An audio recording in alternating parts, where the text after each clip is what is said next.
Hey everybody, what is going on? I hope you guys are all doing well and welcome to another tutorial video. In this video, I'll be explaining to you guys how you can put your Cash App money on your Apple Pay. So let's get right into it. Now for this, you're just going to need to connect your Cash App Cash Card to Apple Pay and you'll be able to use Apple Pay to pay with Cash App. And it's very easily done. All you need to have is a verified or an active Cash App card, and then you can connect the two very easily. I'll be using the support article because I do not have Cash App in my region, and I hope you guys don't mind.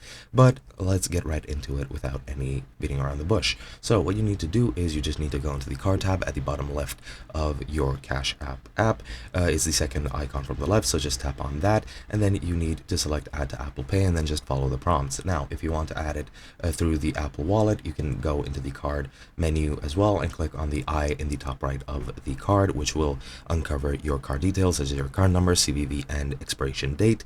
And then you just need to go into your Apple Wallet and select Plus. Then you just need to follow the steps and open Cash App to verify that your card has been added. And pretty much all you need is those three things: your card number, which is the 16-digit number on the card itself within the app. You can also use your physical card if you have one. You need your CVV, which is sort of like a 3-digit security code, which all Visa cards have. And you can also add your expiration date, which you need to add.